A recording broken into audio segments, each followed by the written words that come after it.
बुलढाण्यात पावसाची दमदार सुरुवात, तरीही सरासरीच्या केवळ 4%च पाऊस. आपण पाहत आहात जिजाऊ एक्सप्रेस न्यूज. बुलढाणा जिल्ह्यातून पावसाबाबत एक महत्त्वाची बातमी समोर येत आहे. जिल्ह्यात काल रात्री पावसाने दमदार हजेरी लावली असली तरी हंगामाचा विचार करता पावसाची आकडेवारी चिंताजनक आहे.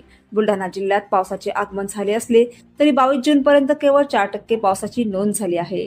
विशेष म्हणजे गेल्या 6 वर्षातील सर्वात नीचांकी पावसाची नोंद आहे. यावर्षी जिल्ह्यावर एल निनोचा प्रभाव स्पष्टपणे दिसून येत आहे. जिल्ह्यात पावसाची तब्बल 96% तूट कायम असून सध्या शेतकऱ्यांच्या नजरा आकाशाकडे लागल्या आहेत. काल रात्री झालेल्या पावसामुळे दिलासा मिळाला असला तरी हा पाऊस पेरणीसाठी पुरेसा नाही. कृषी विज्ञान केंद्राने दिलेल्या अंदाजानुसार 28 व 29 जूनपासून जिल्ह्यात पावसाचा जोर वाढण्याची शक्यता आहे. त्यानंतर पुढील 10 दिवस पावसाची स्थिती समाधानकारक राहू शकते.